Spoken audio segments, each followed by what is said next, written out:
Hi everyone! Magandang umaga, tanghali, hapon at gabi sa inyong lahat kung sa mampanig ng mundo kayo naroroon. Ako nga palang muli si Lerma Novales Sarmiento, ang writer at author ng aklat na to na pinamagatang Life in 3 Parts. Sa araw na to, ang topic ko ay, alam mo ba na ang Espiritu Santo ang nag-iisang Diyos na siyang Ama ni Kristo? Gusto kong ibahagi sa inyo ang katotohanan kung bakit ko ito nasabi. Na magpapatotoo na si Kristo ay anak ang banal na spirito ng Espiritu Santo na siyang lumukob kay Birheng Maria.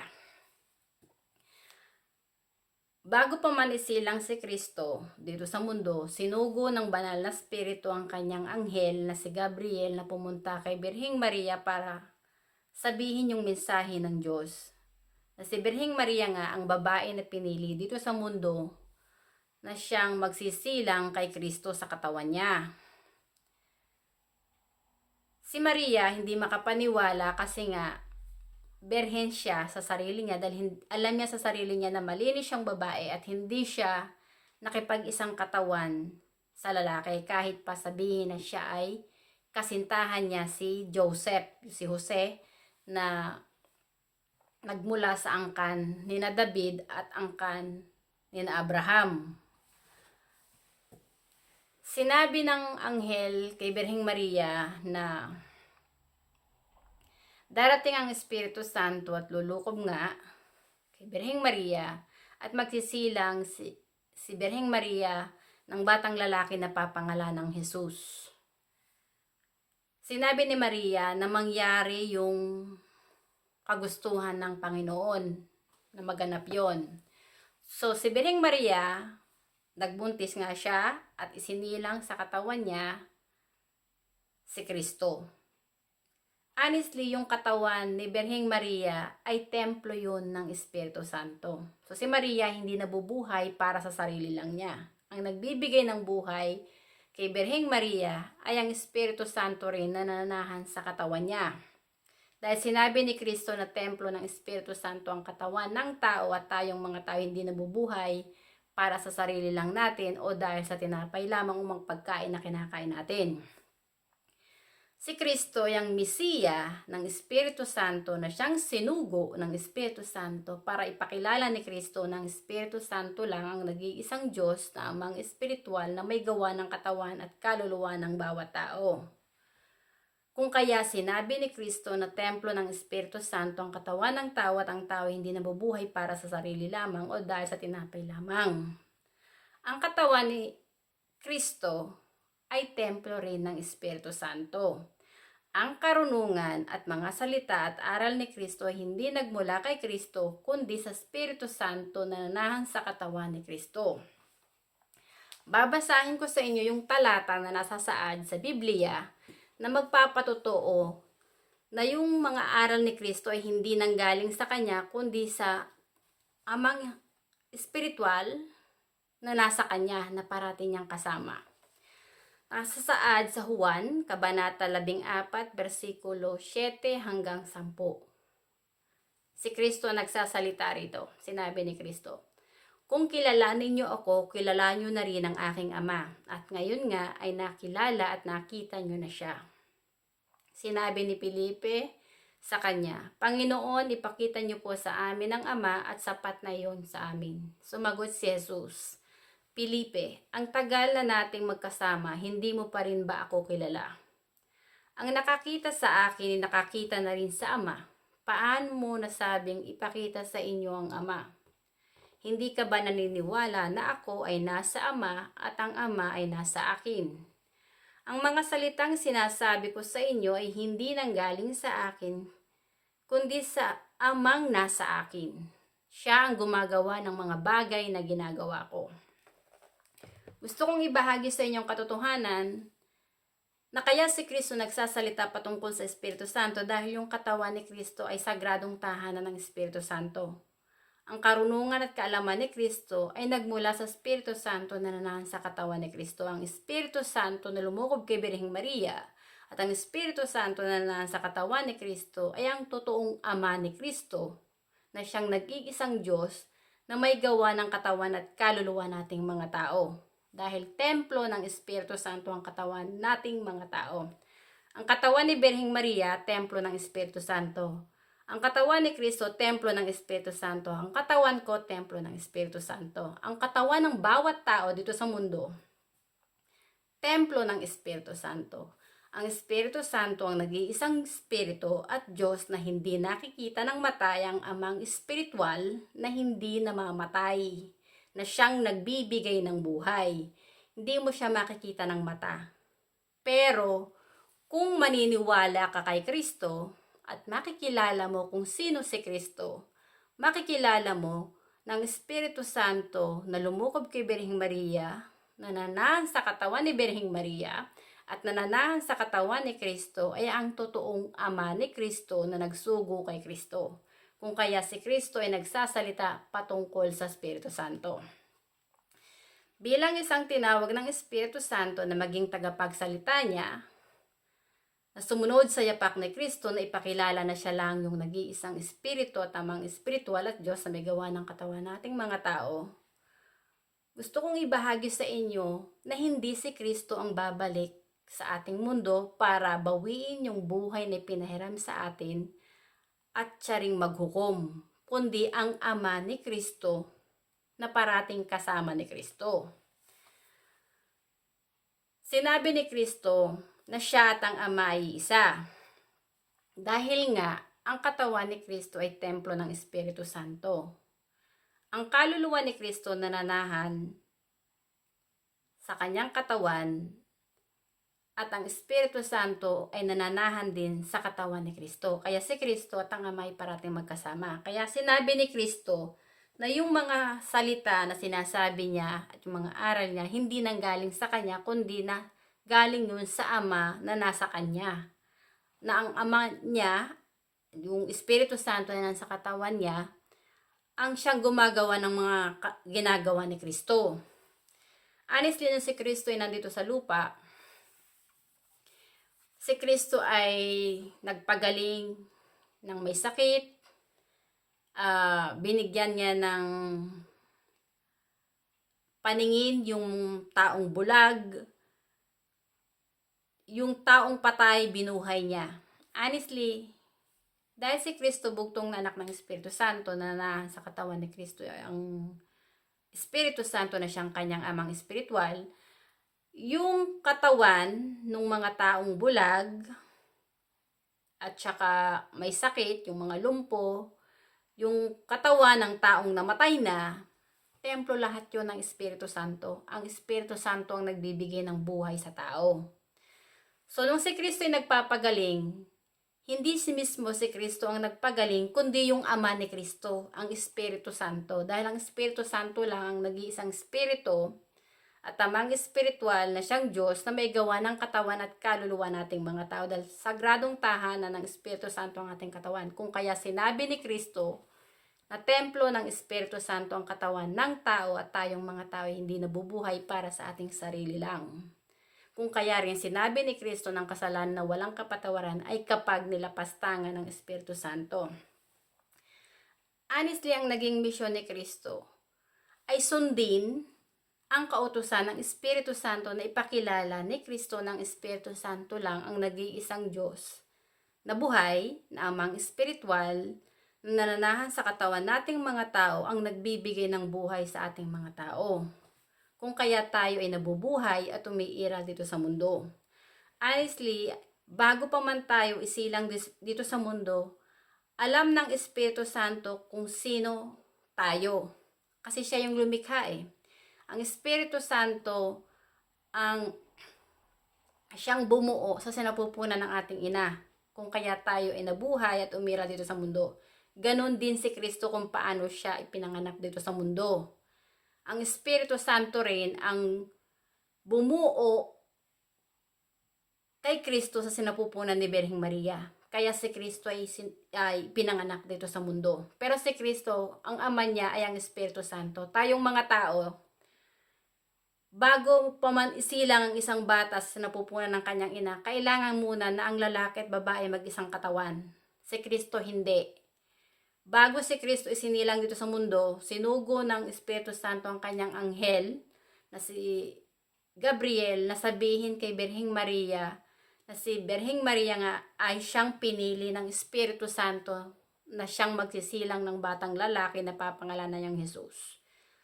Ang Ama ni Kristo ay ang Espiritu Santo. Tayong mga tao, ang magulang natin ay tao. Kaya si Kristo ay Diyos at anak ng Diyos dahil ang tatay ni Kristo ay ang Espiritu Santo. Ang naging misyon ni Kristo ay para hulihin ang bawat kaluluwa na kilalanin ng Espiritu Santo sa kanilang katawan na siyang kanilang amang espiritual at Diyos na nagbibigay ng buhay sa sarili nila para yung kanilang kaluluwa ay maligtas na huwag mapunta sa impyerno. Honestly, maraming mga tao ang bingi at tulog ang kanilang diwa. Bingi ang kanilang tenga para pakinggan yung mga aral ni Kristo at tulog ang kanilang diwa para pagnilayan yung mga aral ni Kristo para maunawaan nila at makita nila ang katotohanan kung bakit sila umiiral dito sa mundo. Kaya ilang beses ding sinasabi ni Kristo, makinig yung may tenga. Kasi nga, yung mga tao, yung mga aral ni Kristo, pinakikinggan lang nila, pero hindi nila inuunawa. Kung ikaw may tenga, ibig sabihin ni Kristo, yung narinig mo, ilalagay mo rin yun sa utak mo eh. Iisipin mo yung narinig mong yun. Pag-aaralan mo, hanggang sa malaman mo yung katotohanan. Honestly, ang may gawa nga ng katawan at kaluluwa natin ang Espiritu Santo. So, hindi si Kristo ang babalik para bawiin yung buhay na ipinahiram sa tao, kundi ang amang espiritual na siyang Espiritu Santo na parating kasama ni Kristo, nananahan din sa ating katawan dahil ang ating katawan templo ng Espiritu Santo. Ang Espiritu Santo na nananahan sa katawan ni Kristo ay ang siyang totoong Alpha at Omega, ang simula at katapusan. Si Kristo, nung siya ay narito sa lupa, ang nagbibigay din ng buhay sa kanya ay ang Espiritu Santo dahil templo ng Espiritu Santo ang kanyang katawan. Naging misyon ni Kristo ay maging tagapagsalita ng Espiritu Santo para hikayatin ni Kristo ang mga tao na kilalanin nga ang Espiritu Santo, ang totoong kanilang Diyos na bibigay ng buhay sa ating mga tao. Pero si Kristo, hindi siya pinaniwalaan ng saling lahi ni Abraham at mga tagasunod ni Moises at saka ni David na si Kristo ay anak ng Diyos. Honestly, hindi nila naunawaan na yung katawan ni Kristo ay templo ng Espiritu Santo at si Kristo hindi nabubuhay para sa kanyang sarili lang. Si Kristo pinatay ng saling lahi ni Abraham, yung mga paring saserdote, yung Hudyo, sa krus, na hindi nila naunawaan na yung katawan ni Kristo ay templo ng Espiritu Santo at ang Espiritu Santo na nasa katawan ni Kristo ay ang totoong Ama ni Kristo. Kaya nung si Kristo ay nakapako sa krus, sinabi ni Kristo, Ama, patawarin mo sila sapagkat hindi nila naunawaan ang kanilang ginagawa. Honestly, si Kristo ay nakikipag-usap sa Espiritu Santo na nananahan sa kanyang katawan, na siyang kanyang amang espiritual na nagsugo sa kanya. Pero nasasaad sa banal na kasulatan, sinabi ng Panginoon, ang sino mang sumira sa kanyang templo ay wawasakin din niya. So itong mga antikristo na nagpapako at nagpapatay kay Kristo sa krus, matagal na rin silang lumisan dito sa mundo. Dahil winasak nila yung templo ng Espiritu Santo, yung katawan ni Kristo, at hindi nila kinilala si Kristo na anak ng Diyos, hindi nila tinanggap ang Espiritu Santo kay Kristo na siyang kilalaning nag-iisang amang espiritual, yung mga tao na yun ang kaluluwa nila ay nasa impyerno. Honestly, maraming kaluluwa ang pumupunta sa impyerno, gawa nga ng maraming kaluluwa ang kumalaban at lumapastangan sa Espiritu Santo nung sila'y narito pa sa lupa. Ang naging misyon ni Kristo ay ipakilala ang Espiritu Santo ang nag-iisang Diyos. Ang naging misyon ko ay ipakilala rin ng Espiritu Santo ang nag-iisang Diyos na may gawa ng katawan at kaluluwa nating mga tao. At narito na tayo sa huling panahon. Maraming mga tao ang naging antikristo na lumalapastangan sa Espiritu Santo. Honestly, itong COVID-19 na naganap sa nakaraang dalawang taon o 3 taon, honestly, maraming mga tao na ang namatay at lumisan dito sa mundo. Honestly, yung COVID-19, sinasabi ng science na pandemya daw yun, original na pandemya. Yung pandemya na sakit, na nakakamatay. Pero honestly, hindi yan ang original na pandemya na nakakamatay ng tao, kundi yung kasalanan. Gawa ng kasalanan, ang tao ay nahiwalay sa Espiritu Santo. Honestly, yung COVID-19, ang katotohanan niyan, marami ng kaluluwa ang binawi ng Espiritu Santo sa katawan ng tao. Umalis na ang Espiritu Santo sa katawan ng tao, kasama yung kaluluwa ng mga tao na to. Kaya mga taong ito ay namatay at lumisan dito sa mundo. Maraming mga taong nagsuffer, gawa nga ng maraming ang nawala ng mahal sa buhay. Pero honestly, lahat tayo hiram lang ang buhay natin sa Diyos. Bawat buhay nating mga tao ay may panahon na itinakda ang Espiritu Santo na siyang Diyos na nananahan sa ating katawan. Kasi ang Espiritu Santo na nasa ating katawan na parating kasama ng ating kaluluwa, ang siyang may hawak ng ating buhay. Ang ating kaluluwa ay ang siyang anak ng Espiritu Santo, kung inibig natin ang Espiritu Santo na katulad ni Kristo. Kung ang ating kaluluwa, hindi natin inibig ang Espiritu Santo sa puso natin at hindi natin kinilala ang Espiritu Santo sa ating sarili, na siyang ating amang espiritual ng ating kaluluwa, at hindi natin pinanatiling sagradong tahanan ng Espiritu Santo ang ating katawan, ang ating kaluluwa, kapag lumisa na sa ating katawan, babalik yun sa Espiritu Santo para humarap sa paghuhukom, pero hindi yun magiging handa. Dahil hindi natin tinanggap at kinilala ng Espiritu Santo ang ating Diyos Ama na may gawa ng katawan at kaluluwa natin. Pero kung kikilalanin natin ang Espiritu Santo sa ating sarili, sa ating katawan na siyang ating Diyos, na ating amang espiritual ng ating kaluluwa na nagbibigay ng buhay sa ating sarili na parati nating kasama, ang ating kaluluwa ay maliligtas at makakasama ni Kristo sa langit. Honestly, si Kristo ay ang bugtong na anak ng Espiritu Santo na siyang sinugo ng Espiritu Santo para ipakilala ni Kristo ng Espiritu Santo lang ang nag-iisang Diyos na may gawa ng katawan at kaluluwa nating mga tao. Sinabi ni Kristo, hindi ka pwedeng magsilbi sa dalawang Panginoon. May pipiliin ka at itatangi. Hindi ka pwedeng magsilbi ng sabay sa Diyos at sa pera. Honestly, dito sa mundo natin ginagalawan, maraming mga tao ang mas umiibig sa pera at sa sarili nila kaysa sa Espiritu Santo na nanahan sa katawan nila. Honestly, itong mga tao na mas umiibig sa pera at sa tingin nila pera ang nagbibigay ng buhay sa sarili nila, sa oras na bawiin na ng Espiritu Santo yung kaluluwa sa kanilang katawan, mamamatay sila at yung kanilang pera, hindi nila yan madadala sa kabilang buhay. Dahil ang nakakapunta lang dun sa kabilang buhay ay mga kaluluwa. Dahil ang kaluluwa ang huhukuman base sa ating mga gawa. Kung ang ating sarili ay naging mapagmataas at mayabang sa Espiritu Santo, namuhay tayo sa kasinungaling at pagkukunwari, hindi natin inibig ang katotohanan kung paano tayo nilikha ng Diyos, ang ating kaluluwa ay hindi maliligtas. Honestly, maraming mga antikristo dito yung mga bakla at tomboy. Ang mga bakla at tomboy, kalat na yan sa buong mundo. Pero sila, kabilang sila sa mga antikristo na lumalapastangan sa Espiritu Santo. Kung kaya, dito sa aklat na to, nahahayag yung patungkol sa mga LGBT. Na ang LGBT people na namumuhay sa kasinungaling at sa pagkukunwari, mas iniibig nila ang sarili nila kaysa sa Espiritu Santo, tumalikod sila sa katotohanan, at kinalaban nila ang Espiritu Santo, sila ay mga antikristo. Yung kataasan at kayabangan ng mga taong ito, ng mga bakla at tomboy, honestly hanggang dito lang yan sa lupa. Habang ang Espiritu Santo ay nananahan sa katawan nila. Kapag ang mga taong ito hindi nagsisi at hindi nagbalik loob sa Espiritu Santo, hindi sila namuhay kung paano sila nilikha ng Diyos, ng Espiritu Santo sa katotohanan,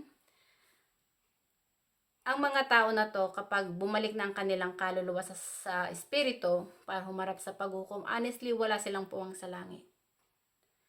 Ang kaluluwa nila ay sa impyernong bagsak dahil kinalaban nila ang Espiritu Santo na siyang kanilang Diyos na may gawa ng kanilang katawan at kaluluwa. Honestly, walang tao na makapanlilin lang sa Espiritu Santo na siyang Diyos na may gawa ng ating katawan at kaluluwa. Honestly, merong nabalita na yung isang pinaka maedad ng simbahan sa Amerika, tinamaan ng kidlat.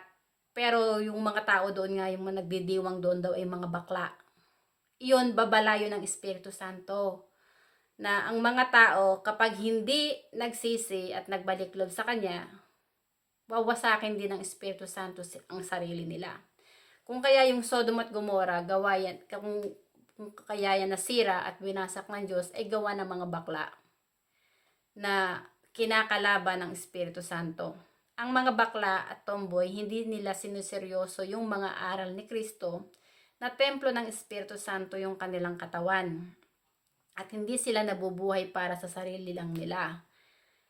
Hindi nila inibig ang Espiritu Santo at ang katotohanan sa kanilang sarili dahil nagmataas at nagmayabang sila sa Espiritu Santo na siyang Diyos na may gawa ng kanilang katawan at kaluluwa. At bilang isang tinawag ng Espiritu Santo na maging tagapagsalita niya, gusto kong hikayatin kayo na tanggapin niyo ang katotohanan sa mga aral ni Kristo na templo ng Espiritu Santo ang katawan niyo. At ang Espiritu Santo ang may hawak ng buhay niyo. At ang Espiritu Santo lang ang nag-iisang Diyos na banal na Ama na may gawa ng katawan at kaluluwa nating mga tao.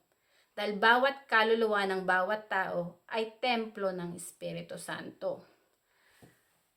Dito sa mundo nating ginagalawan, magulo na nga ang mundo kasi nga, yung mga tao dito sa mundo, sarado ang kanilang puso't isipan na hindi nila nakikita na yung bawat tao dito sa mundo, pinahiram lang tayo ng Espiritu Santo ng buhay. Pero maraming mga tao dito ang naglalaban-laban at nagpapatayan, gawa nga ng gusto nila ng posisyon. Gusto nila na sila nakahihigit sa kanilang kapwa. Pero lahat tayong mga tao, pantay-pantay lang, na pinahiram ng buhay ng Espiritu Santo. Pero yung ibang tao, pinapatay nila ang kanilang kapwa gawa ng naging ganid sila sa power at pera. Pera ang kanilang sinasamba at hindi ang Diyos, hindi ang Espiritu Santo. Honestly, ipinahayag sa akin ng Espiritu Santo na yung bansang Amerika ang pinakademonyong bansa dito sa mundo na lumalapastangan sa kanya kasi ang sinasamba dyan sa Amerika na kanilang Diyos ay ang kanilang dolyar, hindi ang Espiritu Santo. Ang iniibig ng mga Amerikano ay ang kanilang dolyar.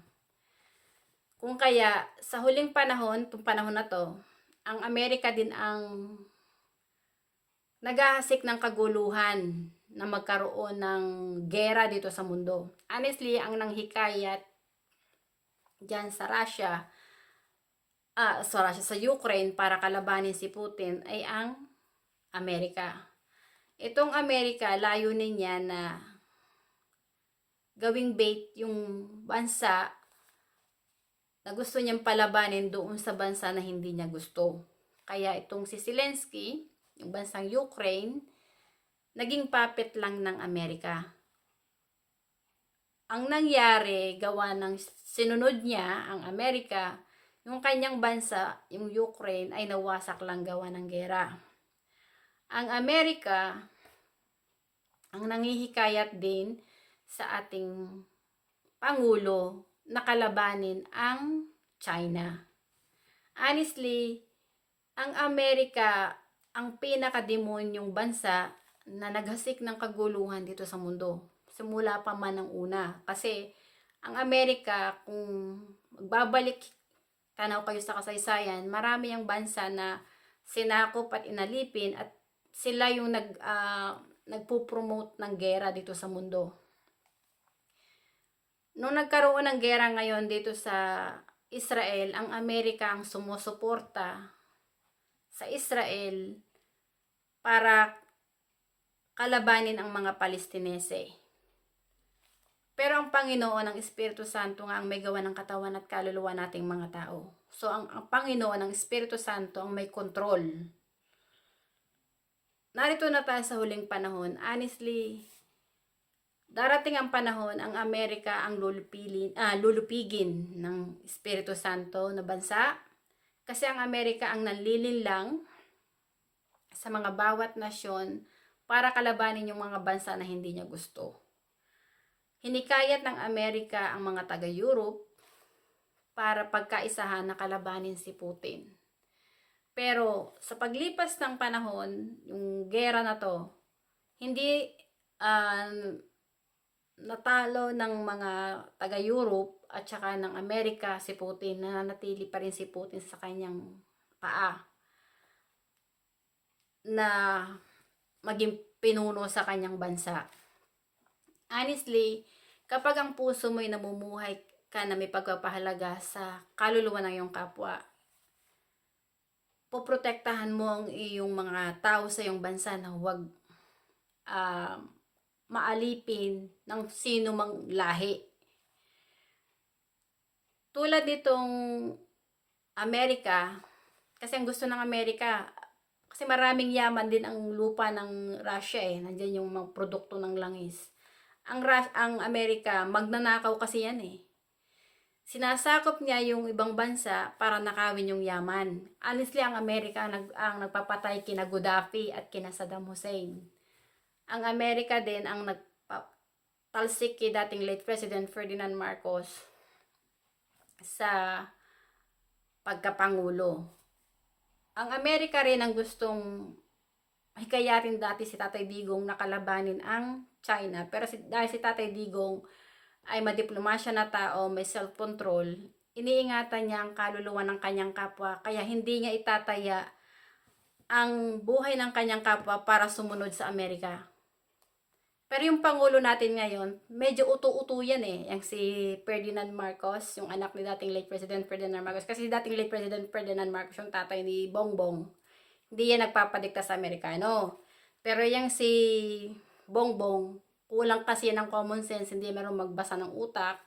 Kaya minsan, nauutuyan ng mga leaders ng Amerika.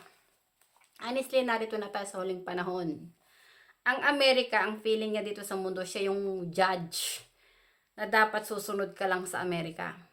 Pero ang katotohanan, ang Espiritu Santo lang ang siyang maghuhukom sa ating mga tao. Dahil ang ating katawan, templo ng Espiritu Santo at ang Espiritu Santo ang nag-iisang Diyos na may gawa ng ating katawan at kaluluwa.